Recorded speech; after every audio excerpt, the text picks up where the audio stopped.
देवी, अपनी बात जो मुझे सबसे मनमोहक, सबसे प्रिय और सबसे सुंदर लगती है, वो है बस ये 4 शब्द। ओम नमो भगवते वासुदेवाय। ओम नमो भगवते वासुदेवाय। ओम नमो भगवते वासुदेवाय। ओम नमो भगवते वासुदेवाय। ओम नमो भगवते वासुदेवाय। ओम नमो भगवते वासुदेवाय। ओम नमो भगवते वासुदेवाय। आपकी लीला बड़ी अनोखी है कमल नयन। क्यों महादेवी? जो हिरण्यकश्यपु सृष्टि से आपका नाम मिटा देने का दृढ़ संकल्प लिए है, उसी का पुत्र संसार में आने से पहले ही अपनी माता के गर्भ में आपके नाम की माला जप रहा है। पुत्र क्या कर रहा है और पिता क्या कर रहा है?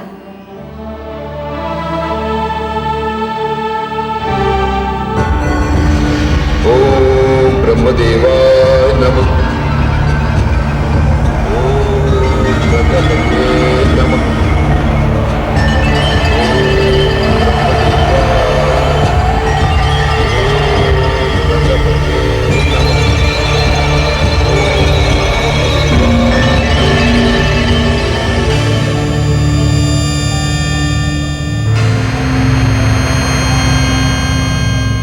अभिवादन है सूर्यदेव।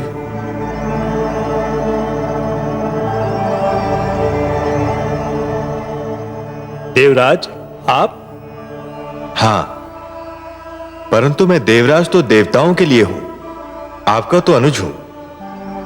आप मेरे ज्येष्ठ भ्राता हैं। परंतु आप आज मार्ग कैसे भूल पड़े? मैं बहुत कष्ट में हूं सूर्यदेव। आप कष्ट में हैं? कौन कष्ट दे रहा है? असुर राज हिरण्यकशिपु। हिरण्यकशिपु?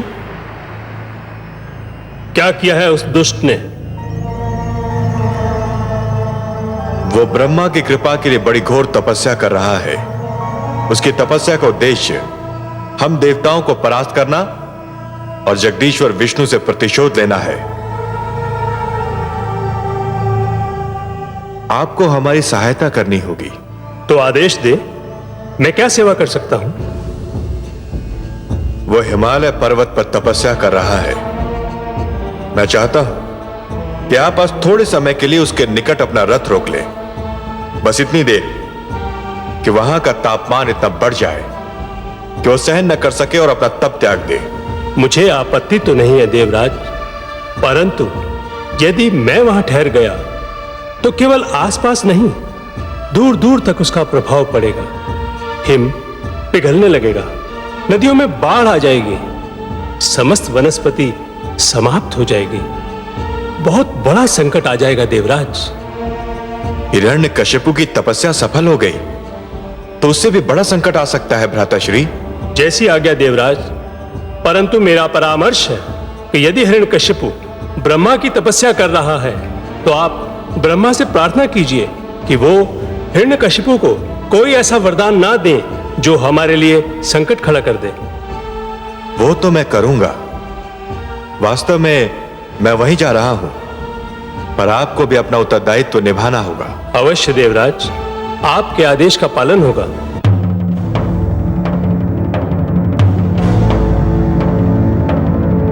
ओम ब्रह्मदेवाय नमः। ओम प्रजापत्याय नमः। ओम ब्रह्मदेवाय नमः। ओम प्रजापत्याय नमः। ओम ब्रह्मदेवाय नमः।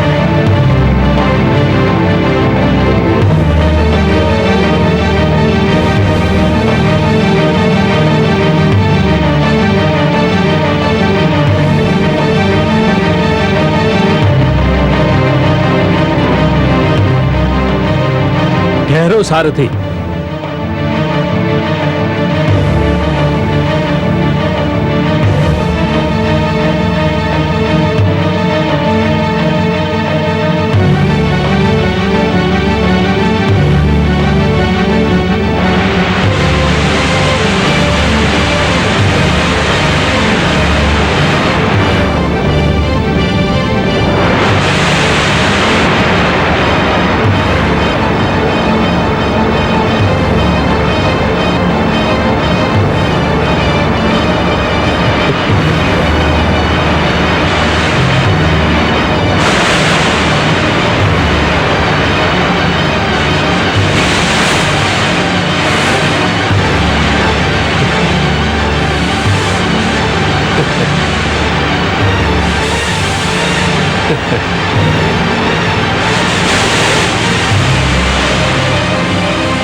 चलो सारथी।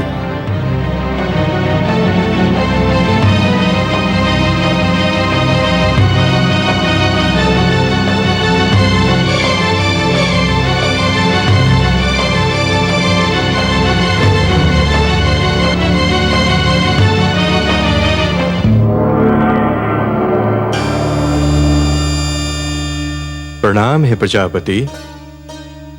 स्वागतम देवराज। हे आदि प्रजापति, आपसे एक विनती करने आया हूं। कहिए देवराज, क्या बात है? हे ब्रह्मा, आप तो जानते हैं कि असुरराज हिरण्यकशिपु आपकी तपस्या कर रहा है। हाँ, मैं जानता हूं, और उसकी तपस्या ने मुझे भी चिंतित कर रखा है। हे आदि प्रजापति, हम देवताओं की विनती है कि आप उसे कोई वरदान न दे।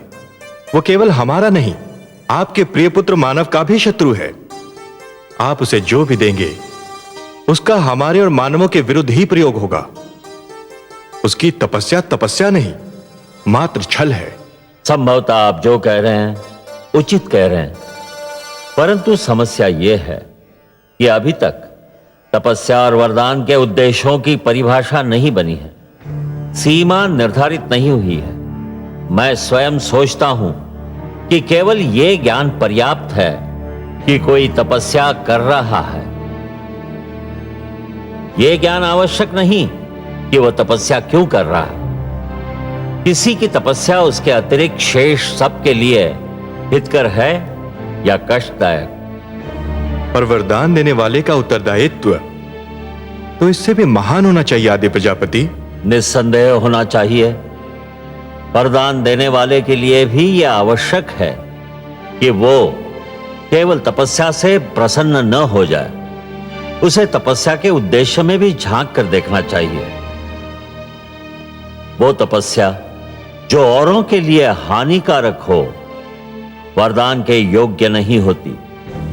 आशुतोष शिवशंकर ने दैत्य गुरु शुक्राचार्य को संजीवनी का वरदान दिया तो था, पर उसने उसका दुरुपयोग किया और फिर अमृत की प्राप्ति के लिए समुद्र मंथन करना पड़ा। इसीलिए तो आपसे विनती कर रहा हूं कि आप हिरण्यकशिपु को कोई वरदान न दें। अभी तक कोई ऐसा विधान तो नहीं, कोई उदाहरण भी नहीं कि किसी ने तपस्वी को वरदान न दिया हो। मैं भरसक प्रयत्न कर रहा हूं कि मुझे हिरण्यकशिपु के पास न जाना पड़े, और यदि जाने पर विवश हो जाऊं तो उसे कोई ऐसा वरदान न दूं जो सृष्टि के लिए संकट बन जाए। परंतु हे देवराज, ऐसा कठोर तप किसी साधारण व्यक्ति की बात नहीं। मैं यथायोग्य प्रयास करूंगा, किसी के लिए कोई संकट न खड़ा हो।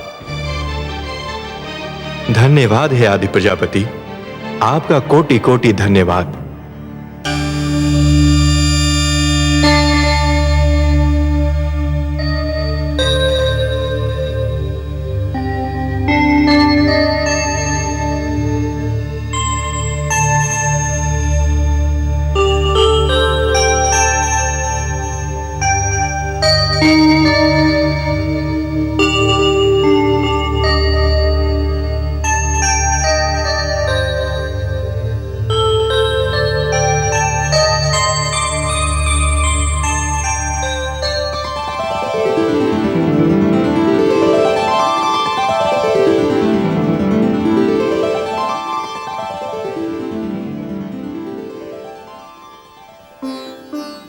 किसी बहुत बड़ी गंभीर चिंता में डूबी हुई है महादेवी। बहुत बड़ी उलझन में मन फंसा हुआ लगता है आपका। हम आपकी चिंता में भागीदार नहीं हो सकते। आपसे अपनी चिंता कौन छिपा सकता है कमल नयन? आपके सिवा किसी की उलझन कौन सुलझा सकता है? आप तो सबके हृदय की बात जान ही लेते हैं। हाँ अंतर्यामी, आपने सत्य कहा। एक अद्भुत उलझन, एक विचित्र चिंता ने मेरे मन को घेर रखा है। वही तो मैं जानना चाहता हूं और आप ही के मुख से सुनना भी चाहता हूं देवी। मैं वही सोच रही थी कमल नयन कि आपने ये कैसा रहस्य रच दिया है कि पिता और पुत्र के चरित्र में वही अंतर है जो जल और अग्नि में है, सूर्य और चंद्रमा में है, आकाश और धरती में है।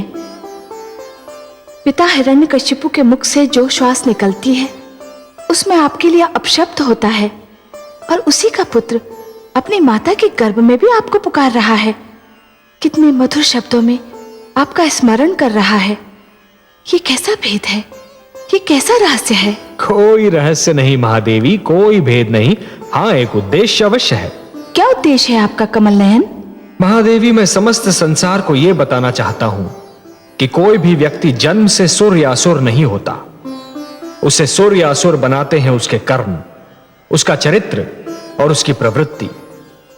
हे महादेवी, जिस प्रकार वृक्ष पर उगने वाले पुष्प और फल आवश्यक नहीं कि उसी रंग के हों जिस रंग का वृक्ष है, उसी प्रकार आवश्यक नहीं कि हर पुत्र कर्मों में, चरित्र में और प्रवृत्ति में अपने पिता के समान हो।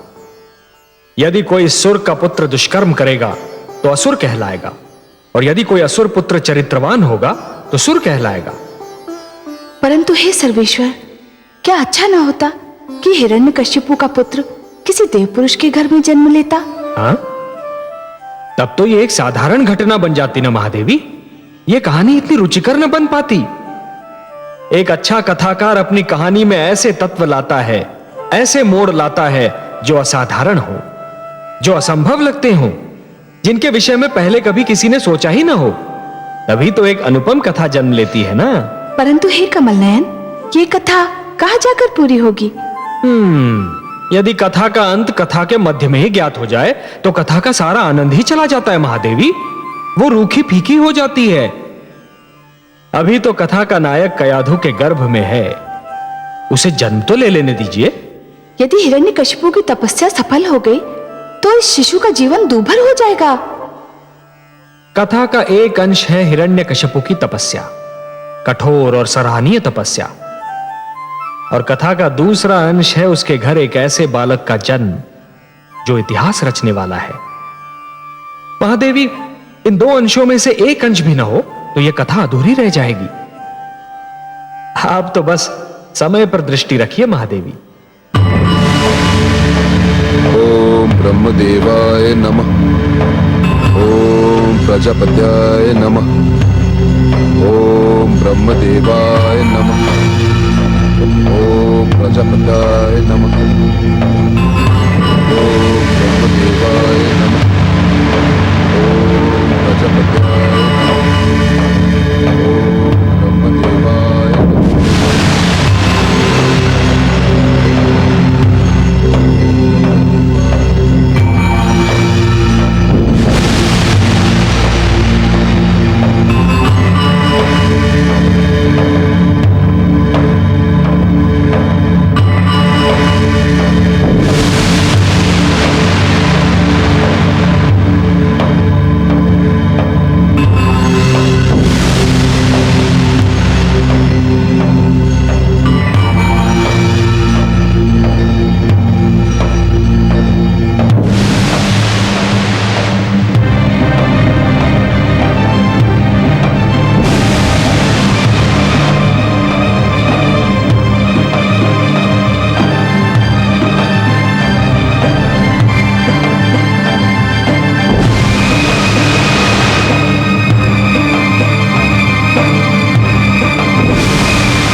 हिरण्यकशिपु, तुम्हारी तपस्या सफल हुई। नेत्र खोलो।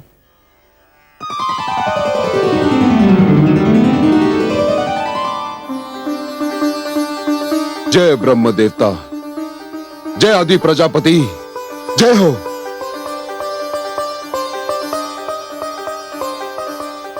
मांगो, वरदान मांगो। तुम्हारी तपस्या ने मुझे प्रसन्न कर दिया है। क्या चाहिए तुम्हें? हे विधाता, यदि आप मेरे कठोर तप से प्रसन्न हैं, तो मुझे ये वरदान दीजिए कि मैं मृत्यु पर विजय प्राप्त कर लूं। असंभव। हे हिरण्यकशिपु, तुम वो वरदान मांग रहे हो जिसे देना मेरे वश में नहीं। जीवन और मृत्यु सृष्टि के ऐसे नियम हैं जिन्हें कोई नहीं तोड़ सकता।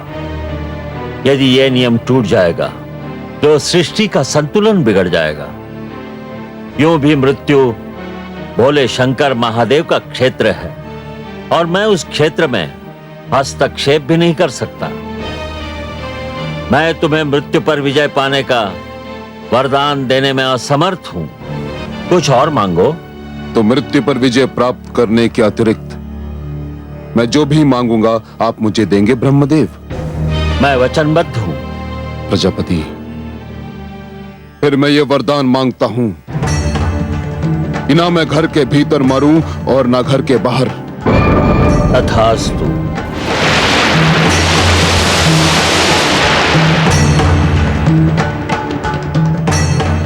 ना मैं दिन में मरूं और ना रात में। तथास्तु।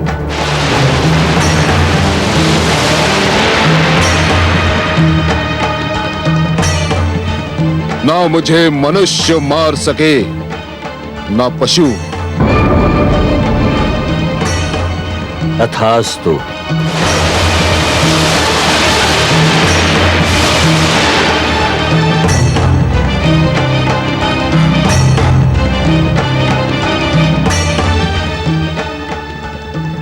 ना मैं अस्त्र से मर सकूं ना शस्त्र से।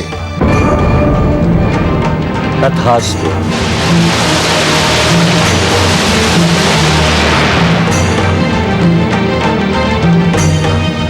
ना मैं धरती पर मारा जाऊं ना आकाश में।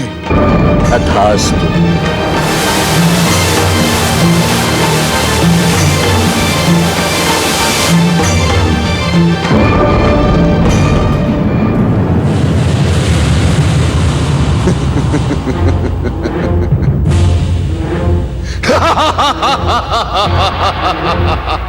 विष्णु,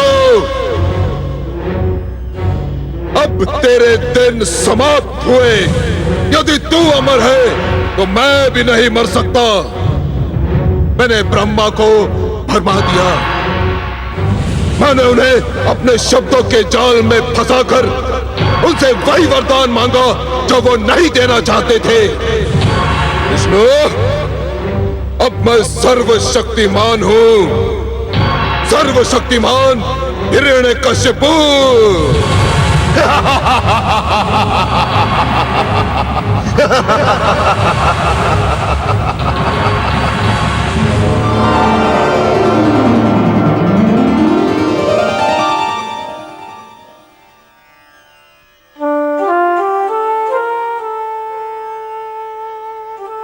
हे पद्मनाभ, आपने तो कहा था कि हिरण्यकशिपु ने आपसे शत्रुता पर कमर कसकर अपनी मृत्यु का बहाना ढूंढ लिया है। हाँ महादेवी, मैंने ऐसा ही कहा था, स्मरण है मुझे। पर उसे तो आदि प्रजापति ने ऐसा वरदान दे दिया है कि अब उसकी मृत्यु असंभव लग रही है। असंभव लग रही है देवी, असंभव है नहीं। हे महादेवी, जिस प्रकार सूर्य का उदय होता है अस्त होने के लिए, दीपक जलता है बुझने के लिए तथा पुष्प खिलता है मुरझाने के लिए, उसी प्रकार जीवन का जन्म होता है मृत्यु को पाने के लिए। केवल दो को छोड़कर सभी को मृत्यु का स्वाद तो चखना ही है। दो? वो दो कौन है जिनको मृत्यु नहीं आ सकती? एक तो स्वयं मैं, अनादि और अनंत, और दूसरी स्वयं मृत्यु। हे महादेवी, न मुझे मृत्यु आ सकती है और ना ही मृत्यु की मृत्यु संभव है, और इनके अतिरिक्त ऐसा कोई भी नहीं है जिसे एक न एक दिन मृत्यु ना आए। इसलिए आप तो निश्चिंत रहिए महादेवी, हिरण्यकशिपु को भी एक दिन मरना ही होगा। पर हे कमल नयन, उसको ब्रह्मा जी ने जो वरदान दिया वो सुना आपने? सुना महादेवी, भली भांति सुना। पर इसमें अचरज की क्या बात है? जो आवश्यकता से अधिक चतुर बनने का प्रयास करता है, अंत में सिद्ध होता है कि उससे बड़ा मूर्ख कोई न था। हिरण्यकशिपु यह भूल रहा है कि यदि उसने माता के गर्भ से जन्म लिया है तो उसे एक दिन चिता की गोद में भी सोना होगा। यह नियम न कभी टूटा है और न कभी टूटेगा। पर महादेवी, यह सब होता है अपने समय पर, और तब तक आपको भी प्रतीक्षा करनी होगी।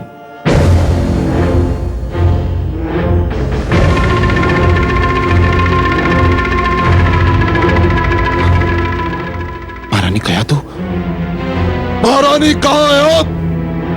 महारानी कयादू कहां है आप? महारानी,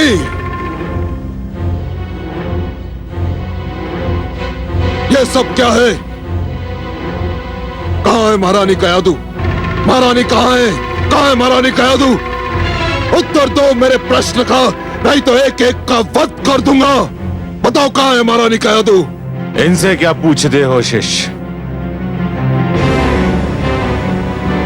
मैंने इनके मुख से वाणी छीन ली है। मैं तुम्हें बताता हूं कि महारानी के साथ क्या अत्याचार हुआ है। अत्याचार? मेरी महारानी पर अत्याचार? मेरी प्रिय कयादू पर अत्याचार? किस दुष्ट ने महारानी पर अत्याचार करके अपनी मृत्यु को ललकारा है गुरुदेव? किस दुष्ट ने? देवराज इंद्र ने। देवराज इंद्र ने? क्या किया उस दुष्ट ने गुरुदेव? देवराज इंद्र ने अग्निदेव को भेजकर तुम्हारे शिशु को माता के गर्भ में ही समाप्त करना चाहा। जब वो असफल हो गया तो देवराज स्वयं आया और महारानी कयादू का अपहरण कर ले गया। ले गया? अपहरण कर ले गया? और विडाल, मेरा सेनापति, उसके होते हुए दुष्ट इंद्र ने महारानी से दुर्व्यवहार का साहस कैसे किया गुरुदेव? विडाल बड़ी वीरता से लड़ा शिष्य, बड़ी वीरता से। जब तक उसके शरीर में प्राण रहे उसने देवराज इंद्र को महारानी कयादू के कक्ष में प्रवेश नहीं करने दिया। परंतु में वह देवराज के हाथों वीर गति को प्राप्त हो गया। देवराज इंद्र, तुमने देवलोक के विध्वंस को निमंत्रण कर दिया है। मैं आ रहा हूं। देवलोक पर प्रलय बनकर टूटने, देवलोक का सर्वनाश करने, तुम्हारा सिंहासन छीनने तुमने सर्वशक्तिमान को चुनौती दी है। सर्वशक्तिमान हिरण्यकशिपु को। अब तुम्हें कोई बचा नहीं सकता, तुम्हारा विष्णु भी नहीं। मैं आ रहा हूं इंद्र, मैं आ रहा हूं। मैं मां हूं, धरती मां। क्रिया अनुचित हो तो ये आशा रखना कि उसकी प्रतिक्रिया अनुचित नहीं होगी। ऐसा ही होगा जैसे कोई भड़कती हुई ज्वाला को छुए और ये आशा करे कि उसका हाथ नहीं जलेगा। अन्याय करने वाला भी कभी कभी ये भूल जाता है कि वो भी किसी दिन अन्याय का लक्ष्य बन सकता है। देवराज इंद्र ने जब हिरण्यकशिपु की पत्नी कयाधु का अपहरण करना चाहा तो मैं जान गई कि इसकी प्रतिक्रिया भी उतनी ही भयंकर होगी। यही हुआ भी कि हिरण्यकशिपु जब अपना तप पूरा करके लौटा और उसको सारा वृत्तांत मालूम हुआ तो वो क्रोध से पागल हो गया। उसने पूरी शक्ति से देवलोक पर आक्रमण कर दिया। उसका आक्रमण इतना अचानक और शक्तिशाली था कि देवसेना उसके आगे ठहर न सकी। हिरण्यकशिपु देवसेना को काटता पीटता देवलोक पर वज्र की भांति टूट पड़ा।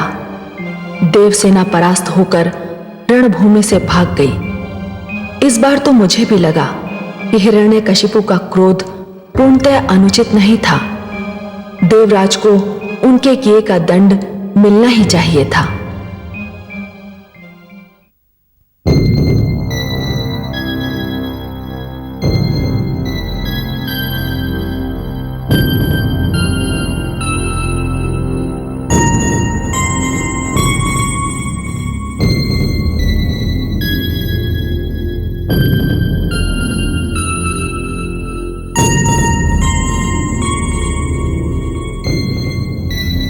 देवराज, बोलो चित्ररथ, युद्ध भूमि से क्या समाचार लाए हो? देवराज हम हार गए, हमारी सेना परास्त हो गई। क्या क्या कह रहे हो तुम? हाँ देवराज, हिरण्यकशिपु श्री ब्रह्मा से वरदान पाकर इतना शक्तिशाली हो गया है कि हमारी समस्त सेना उसके सामने ठहर न सकी। और वो आपकी सभा में किसी भी क्षण आ सकता है।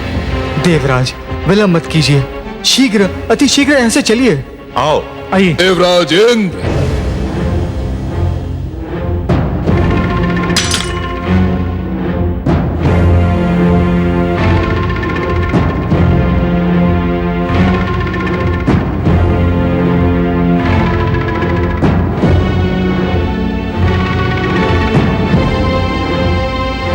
देवराज इंद्र, अपने अस्त्र फेंक दो और अपनी पराजय स्वीकार कर लो।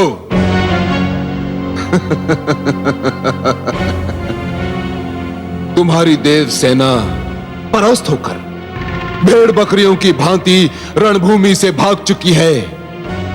तुम्हारे योद्धा बंदी बनाए जा चुके हैं।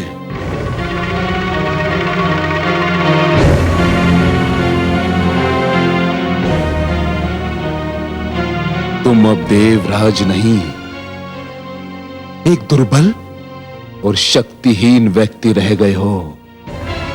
फेंक दो अपने शस्त्र।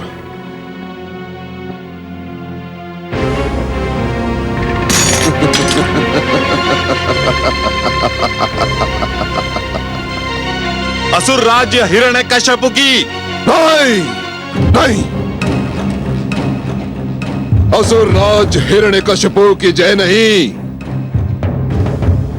अब हम केवल राजा नहीं हैं, सर्वशक्तिमान हो चुके हैं। हम भगवान हो चुके हैं। कहो, भगवान हिरण्यकशिपु की जय, भगवान हिरण्यकशिपु की जय बोलो। भगवान हिरण्यकशिपु की जय, भगवान हिरण्यकशिपु की जय, भगवान हिरण्यकशिपु की जय, भगवान हिरण्यकशिपु की जय। इंद्र, मन तो करता है कि तुम्हारे हाथ काट कर फेंक दूं, जिनसे तुमने महारानी कयादु को छुआ होगा। तुम्हारे नेत्र फोड़ दूं, जिनसे तुमने उन्हें देखा होगा। तुम्हारी जीभ काट कर फेंक दूं, जिनसे तुमने महारानी के लिए अब शब्दों का प्रयोग किया होगा। किंतु मेरा लक्ष्य तो तुम्हारे परम पूज्य भगवान विष्णु हैं।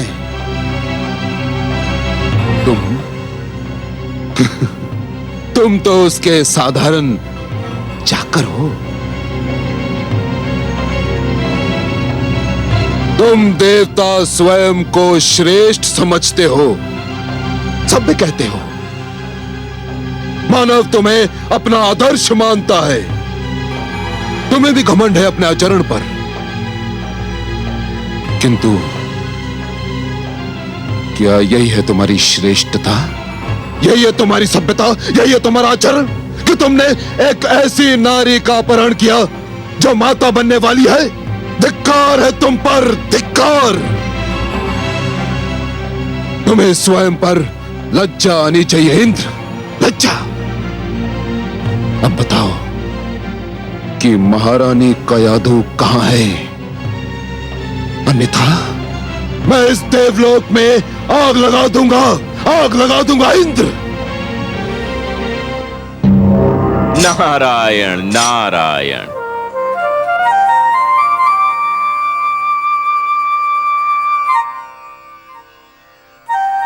हे असुरराज, आग की लपटें महारानी कयाधु की कुशलता का समाचार नहीं दे सकती। वह तो केवल मैं दे सकता हूं, क्योंकि आपकी महारानी मेरे आश्रय में है। वे इस समय मेरे आश्रम में विश्राम कर रही हैं। वे कुशल हैं, सुरक्षित हैं। तो आप महारानी को अपने संग क्यों नहीं लाए देवर्षि? असुरराज, वे स्थिति में नहीं है कि कहीं आ जा सकें। मैंने यही उचित समझा कि इस समय उन्हें विश्राम करने दूं। देवर्षि, मैं आपका आभारी हूं। महारानी की कुशलता का समाचार सुनाकर आपने मेरे क्रोध को शांत कर दिया है।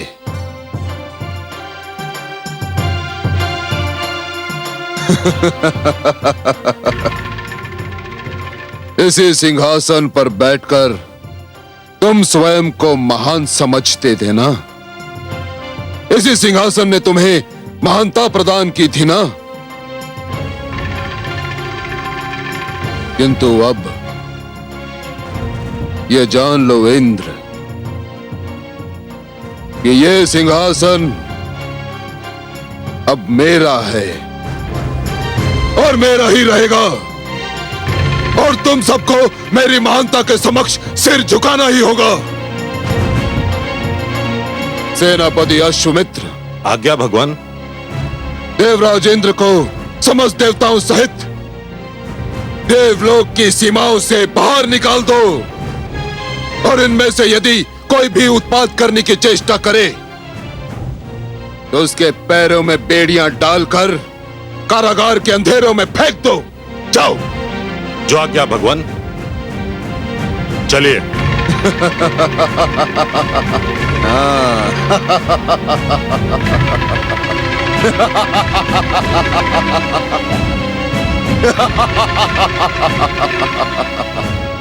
नारायण नारायण।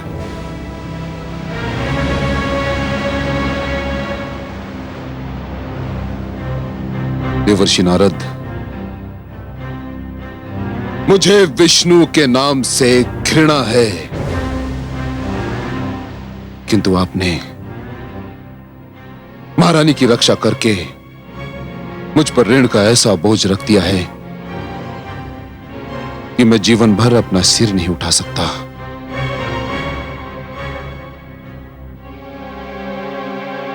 मैंने जो कुछ भी किया उसे आप ऋण न समझें असुरराज।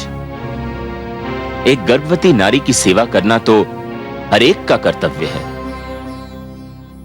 महारानी कयाधु के मुख पर से तो इस अवस्था में तेज की किरणें फूटती दिखती हैं। मुझे विश्वास है कि वे एक बहुत प्रतापी शिशु को जन्म देने वाली हैं। देवर्षि, ये कहकर तो आपने मेरी व्याकुलता और भी बढ़ा दी है। मैं महारानी को अभी और इसी समय देखना चाहता हूं। आइए। चलिए।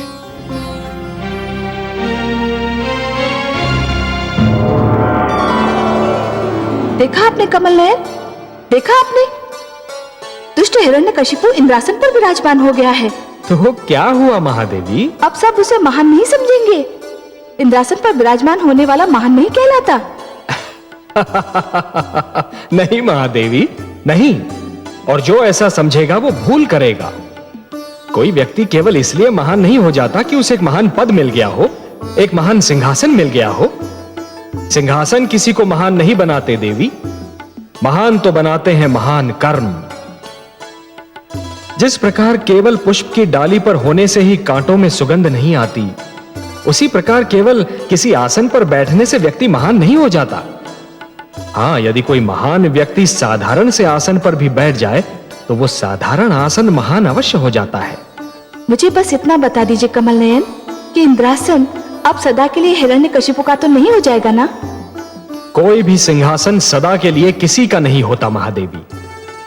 हाँ, उस सिंहासन पर बैठने वाला यह प्रयास अवश्य करता है कि सिंहासन उससे कभी ना छूटे, पर एक न एक दिन सिंहासन को उसे छोड़ना ही पड़ता है। अब देवराज को ही देख लीजिए, क्या उन्होंने कभी सोचा था कि इंद्रासन उन्हें छोड़ना पड़ेगा? परंतु आज उन्हें विवश होकर, अपमानित होकर इंद्रासन को छोड़ना ही पड़ा। हिरण्यकशिपु भी सदा के लिए इस सिंहासन पर कदापि नहीं रह पाएगा। पर हे कमल नयन, आज तो वो विजयी है, उसने देवताओं को भी परास्त कर दिया है। विजय और पराजय का यह क्रम तो चलता रहता है देवी, और चलता भी रहेगा। परंतु देवराज को पराजय का मुख इसलिए देखना पड़ रहा है कि उन्होंने एक नारी का अपहरण किया था, उसके गर्भ में पल रहे शिशु को मारने का प्रयत्न किया था। और ये सारे अपराध ऐसे अक्षम्य अपराध हैं महादेवी कि जिनके लिए सिंहासन छूटना और पराजय का मुख देखना तो साधारण सा दंड है। आपसे मैं सहमत हूं कमल नयन, आपके सुंदर मुख से निकलने वाले एक एक शब्द से मैं अक्षरशः सहमत हूं। देवराज को दंड मिलना ही चाहिए था। हां महादेवी, यही नियम है। जो जितना बड़ा अपराध करता है उतना ही बड़ा दंड पाता है। इसलिए बुद्धिमान व्यक्ति तो केवल वही है जो कोई भी कार्य करने से पहले एक बार नहीं 100 बार विचार कर ले कि उस कार्य का परिणाम क्या होगा। हे कमल नयन, मैं तो बस इतना ही जानती हूं कि आप जो कहते हैं वही सत्य है और आप जो करते हैं वही उचित होता है।